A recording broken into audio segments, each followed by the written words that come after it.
Graça e paz, irmãos. Nós temos uma história.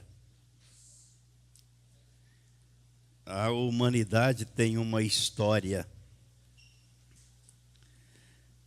E há um desfecho previsto para essa história.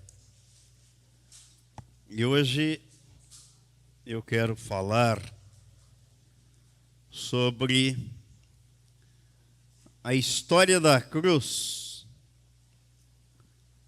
e a nossa história na cruz.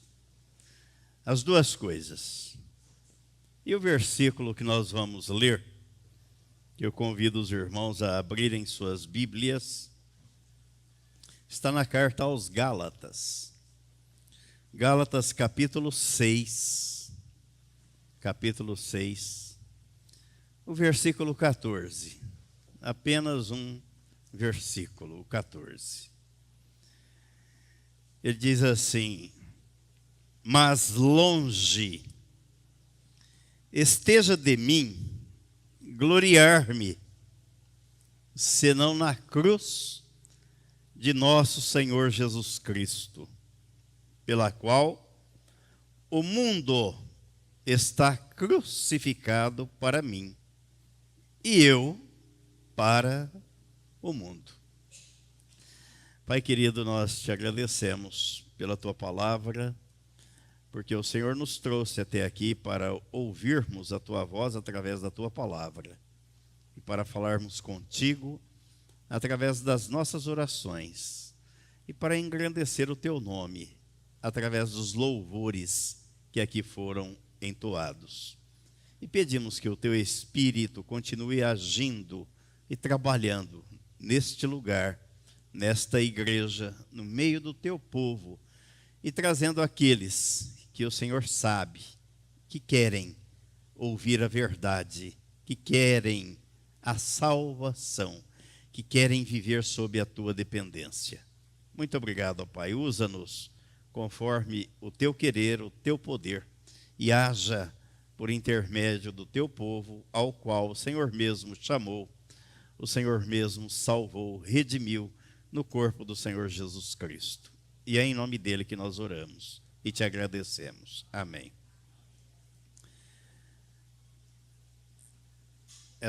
Nós já fizemos um estudo da carta aos Gálatas, né, há algum tempo. E é muito interessante, porque o apóstolo Paulo, quando escreveu essa carta, ele escreveu para combater os judaizantes, os legalistas, aqueles que estão por toda parte, que defendiam, que eram defensores da circuncisão, e que se não fosse circuncidado de acordo com a lei de Moisés, não haveria salvação. E ele mostra aqui, aí no versículo 15, pois nem a circuncisão é coisa alguma e nem a incircuncisão, mas o ser uma nova criatura. Isso é o que vale, é o que tem valor, é o que manda, é o que prevalece. E o versículo 14, então, eu vejo como tem uma declaração, um desabafo, né? Olha, longe, mais longe esteja de mim gloriar-me, longe, senão na cruz de nosso Senhor Jesus Cristo, pela qual o mundo está crucificado para mim. Por quê? Porque Cristo atraiu todos no corpo dele, todos. Então o mundo está crucificado para mim. Obviamente eu estava lá, e eu para o mundo, para o mundo.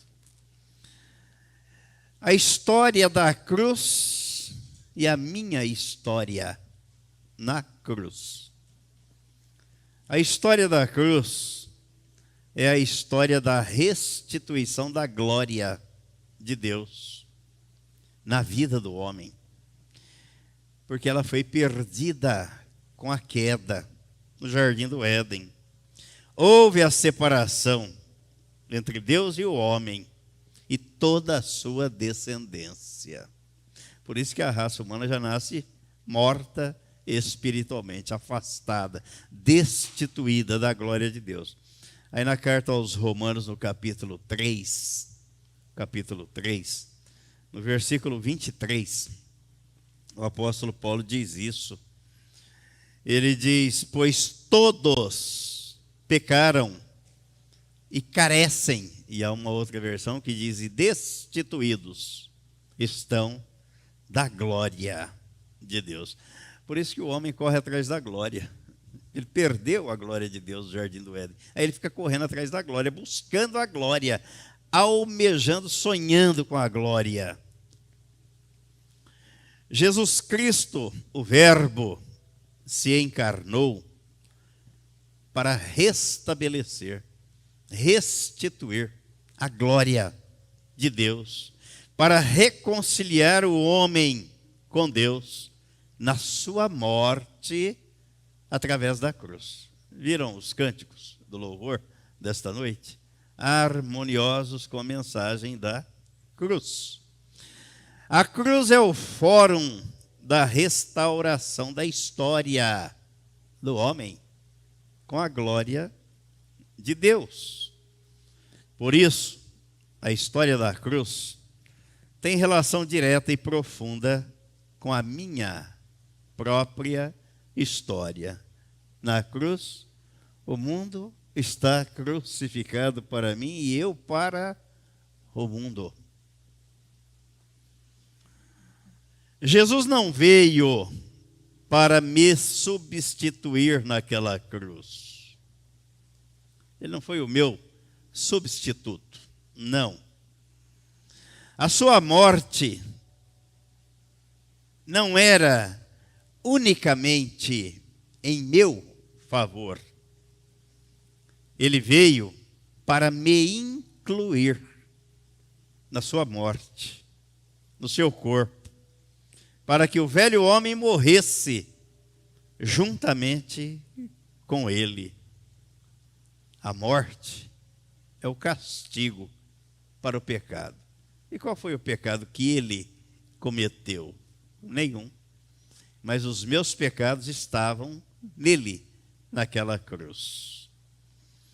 O profeta Ezequiel recebeu de Deus este recado, capítulo 18. Ezequiel, capítulo 18.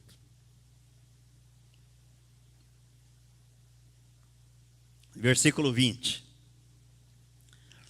A alma que pecar, essa morrerá. O filho não levará a iniquidade do pai, nem o pai a iniquidade do filho. A justiça do justo ficará sobre ele, e a perversidade do perverso cairá sobre este. No direito penal existe um artigo, né, que a pena não passa, a definição, né, que a pena não passa da pessoa do delinquente. Ninguém pode cumprir a pena do outro. O Jorge cometeu um crime ali, mas eu vou me apresentar para cumprir a pena no lugar dele. Não posso. Não passa da pessoa dele. E se ele morreu, acabou a pena. Não tem mais pena. Extingue-se a punibilidade. Acabou. Sendo assim, a morte de Jesus na cruz teve dois sentidos. Um, substitutivo, que aponta para o sacrifício realizado por ele em meu benefício. E outro, inclusivo, que fala da justiça de Deus, pois o réu não era ele. O réu precisava pagar a pena que a lei exigia, a morte. Mas ele não tinha pecado, ele não podia morrer, por isso ele me atraiu no corpo dele, para que o pecador morresse no corpo dele para o pecado. Assim, a sua morte tem dois lados marcantes. Ele morreu em meu benefício e me fez morrer para o malefício que me prejudicava. Me beneficiou e me livrou do malefício que me condenava. Por isso o apóstolo Paulo, na carta aos Romanos, no capítulo 8, nos versículos 1 e 2, ele escreveu assim: agora, pois, já nenhuma condenação há para os que estão em Cristo Jesus.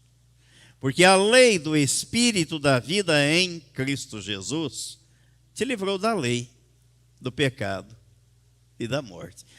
Se a morte do condenado extingue a punibilidade, ninguém pode punir o morto, ele já morreu. Como é que você vai cobrar um morto, aplicar a pena e exigir a prisão de um morto? Ele está morto. Espiritualmente não é diferente. Morremos para o pecado no corpo de Cristo, estamos livres da condenação. Não há mais condenação. Eu lembro que uma vez trouxe aqui uma reflexão sobre isso, o julgamento antecipado de Deus na cruz. Quem não crê na obra do Calvário será julgado. Quem creu já foi julgado, morreu para o pecado, não há mais punição, não há mais condenação.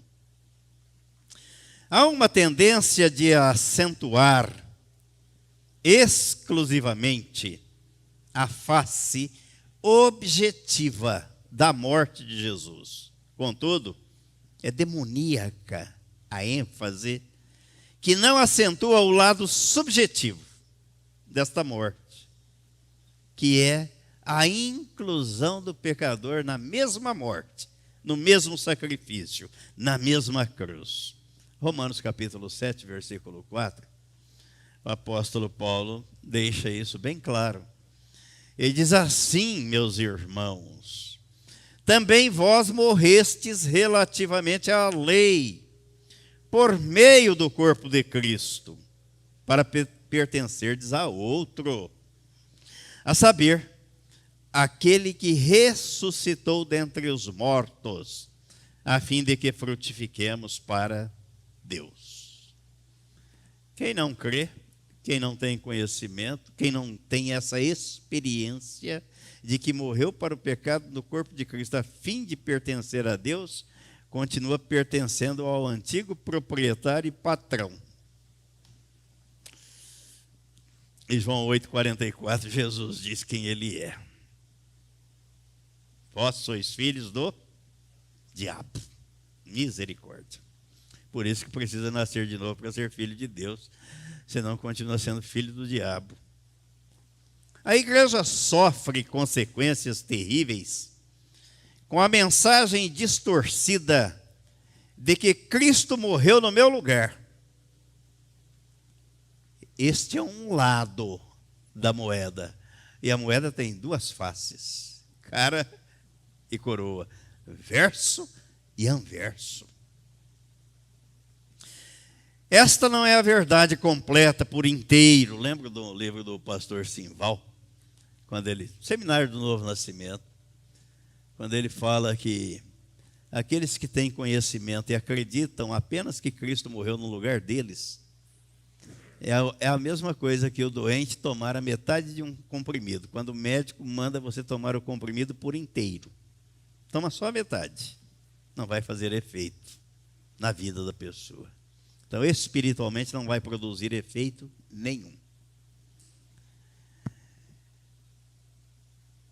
A confusão instalada no seio da igreja é fruto da falta de experiência da morte do pecador na mesma cruz com Cristo. Não basta saber, é preciso ter a experiência de estar morto para o pecado. Quando concordo com esta obra, que Deus realizou em meu benefício, experimento a novidade de vida. A gente vai aprendendo, vai pondo em prática, não é? Compartilhando. Mas precisa ter a revelação. Falei hoje pela manhã. Eu gostei muito do que aprendi. Conhecimento revelado é uma coisa, conhecimento compartilhado é outra coisa. Nós precisamos do conhecimento revelado.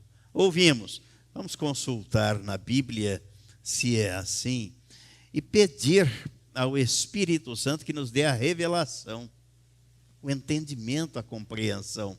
Você não fica apenas o conhecimento compartilhado. Cristo morreu na cruz no meu lugar. Compartilhei um conhecimento, mas vamos ver o que é que Deus tem a me contar, o Espírito Santo tem a me revelar sobre esse fato. Aí ele vai me revelar que ele não morreu no meu lugar, mas ele me levou a morrer para o pecado no corpo dele. Foi para isso que ele veio. Romanos capítulo 6, versículo 4.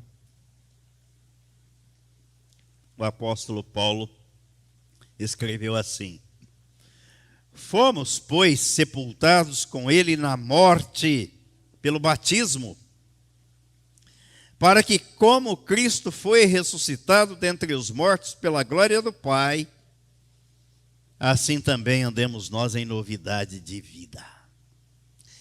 Se você participou da atração, da crucificação, da morte, do sepultamento e da ressurreição, agora você vive em novidade de vida. Vida nova. Vida de Cristo. O saber precede o crer. Primeiro tomamos conhecimento do fato. Posteriormente, cremos neste fato.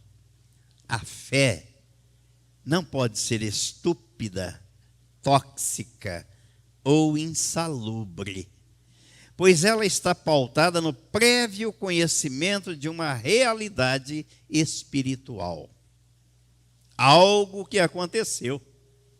Sem o conhecimento dessa verdade, não há verdadeira experiência ou libertação. Aí nós ficamos como Jó, no primeiro estágio. Eu te conhecia só de ouvir, mas agora, com a experiência, os meus olhos te veem.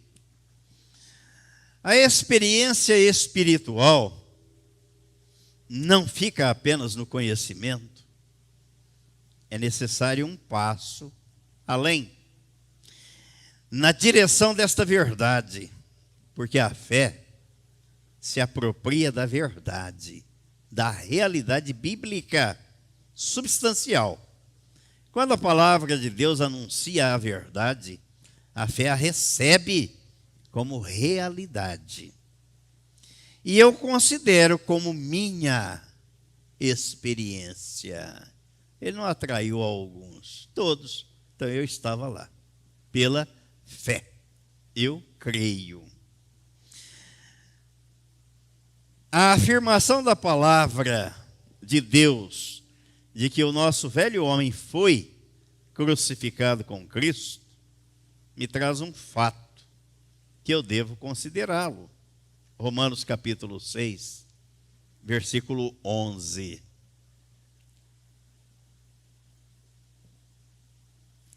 Assim também vós, considerai-vos mortos para o pecado, mas vivos para Deus em Cristo Jesus. Isso faz diferença, faz sentido, faz sentido. Ninguém pode considerar aquilo que não é. Só os arrogantes, os soberbos, os orgulhosos e presunçosos supõem que são o que não são. Pensa mais ou além do que convém. Se a Bíblia faz esta afirmação, é porque de fato morremos juntamente com Cristo.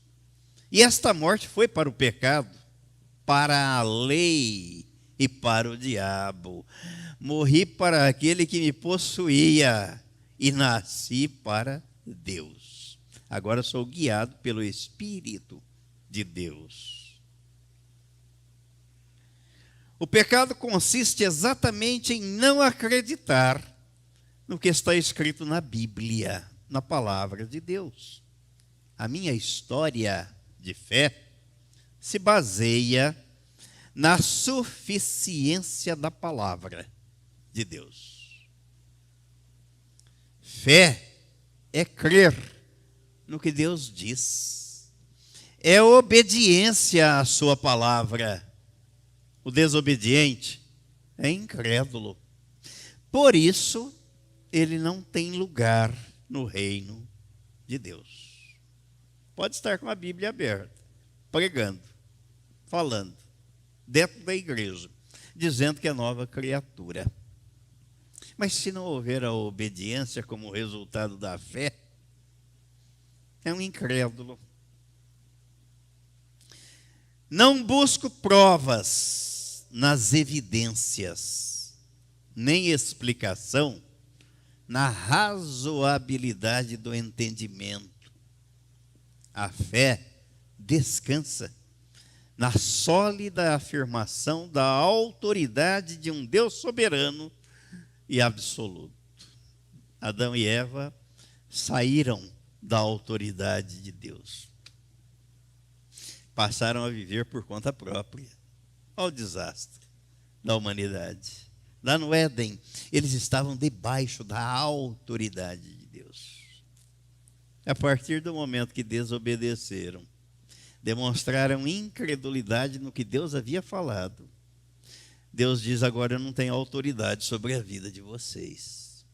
O outro passou a exercer a autoridade, o príncipe do mundo, das trevas. Um direito legal pela palavra. A palavra de Deus está aqui. Não acreditei, acreditei na palavra do diabo. Vai ser conduzido por ele. Esse é o quadro da humanidade.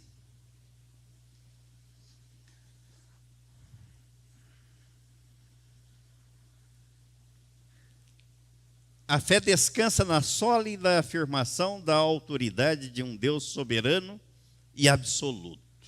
Sendo Deus, ele não brinca com o coração das pessoas.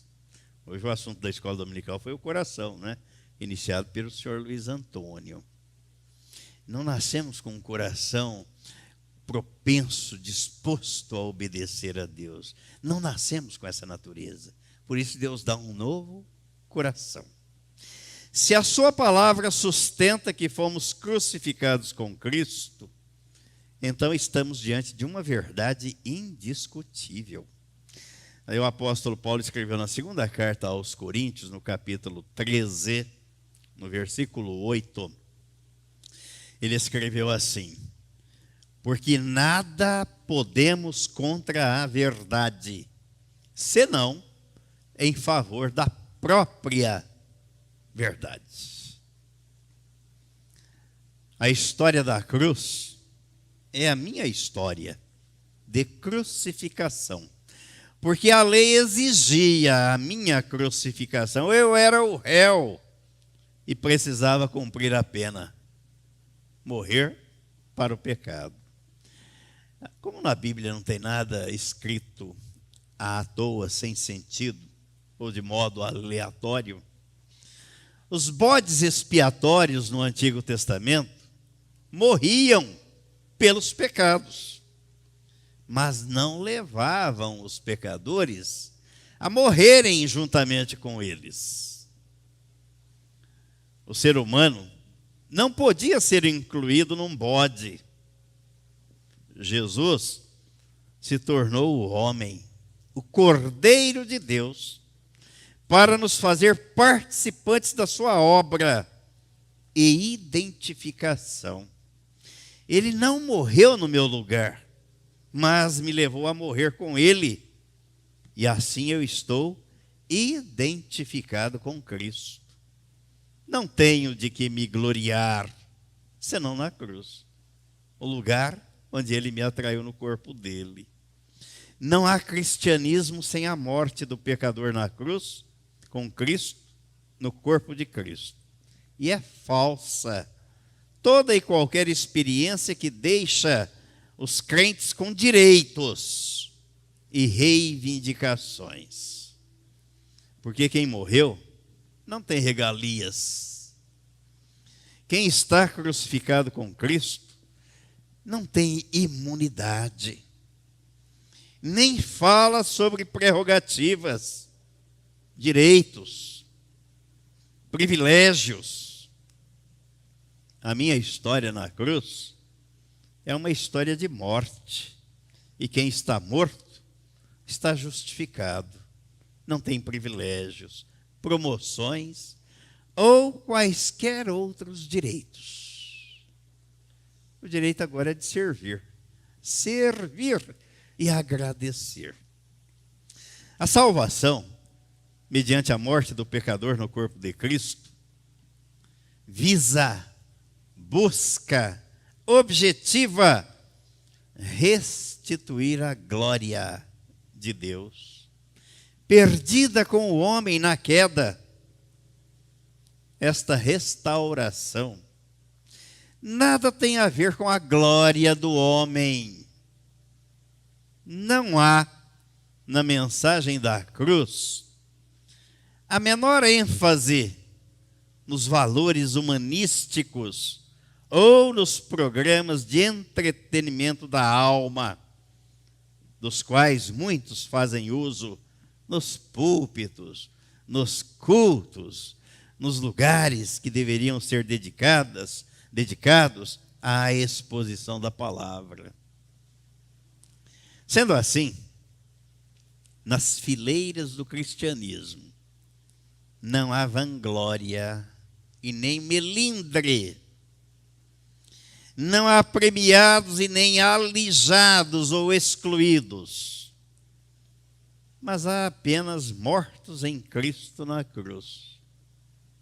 A história da cruz é a história do pecador morto juntamente com Cristo, para que Cristo seja a sua vida diária. Vamos ver o que o apóstolo Paulo escreveu na segunda carta aos Coríntios, capítulo 4.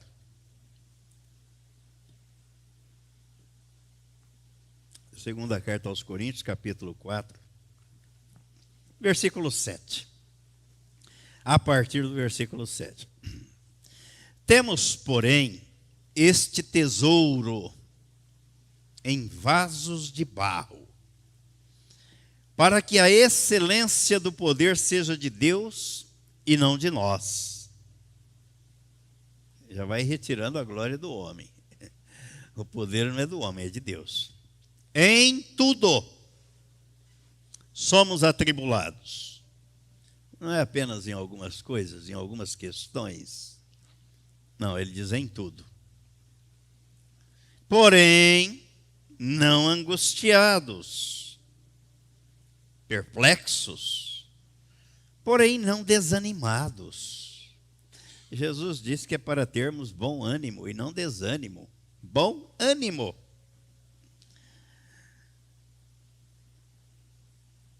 Perseguidos. Alguém já foi ou será mais perseguido do que foi Jesus? Com certeza não.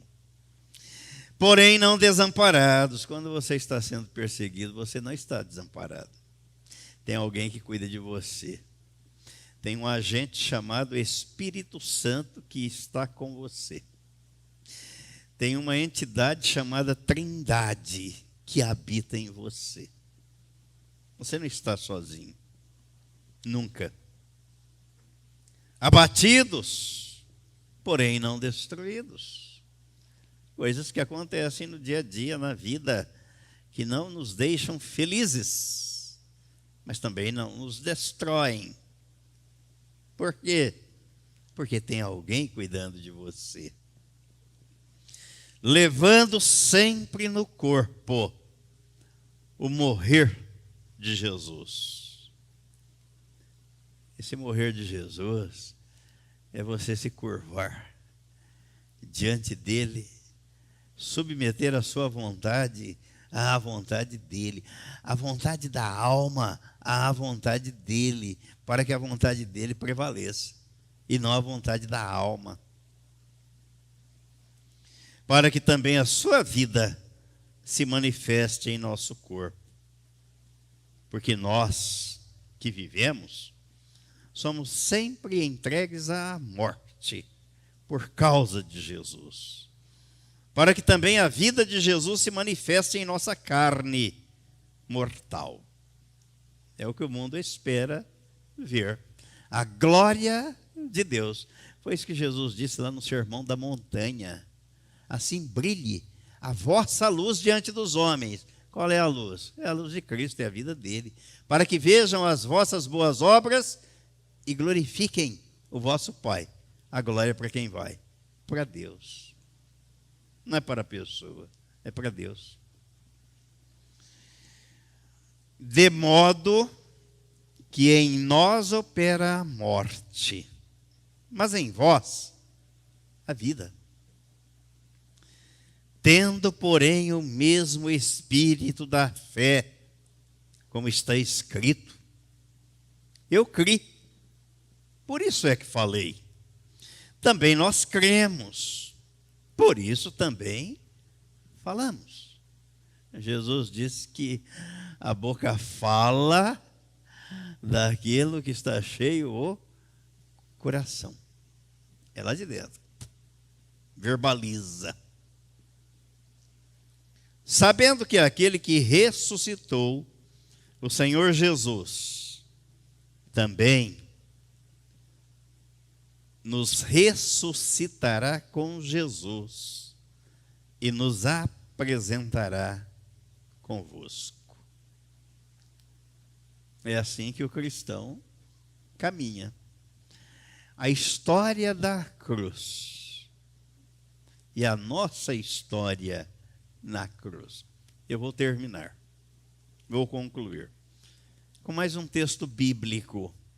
1 Coríntios, capítulo 1. Capítulo 1. Primeira carta aos Coríntios, capítulo 1. A partir do versículo 18. Certamente, a garantia que o apóstolo está dando, com toda certeza, a palavra da cruz é loucura para os que se perdem. Mas para nós, que somos salvos, é o poder de Deus. Pois está escrito: destruirei a sabedoria dos sábios e aniquilarei a inteligência dos instruídos. Onde está o sábio? Onde o escriba? Onde o inquiridor deste século? Porventura não tornou Deus louca a sabedoria do mundo? Visto como na sabedoria de Deus, o mundo não o conheceu por sua própria sabedoria. Aprove a Deus salvar os que creem pela loucura da pregação. Olha o apóstolo Paulo dizendo: longe de mim, mas longe esteja gloriar-me, senão na cruz de nosso Senhor Jesus Cristo, pela qual o mundo está crucificado para mim e eu para o mundo.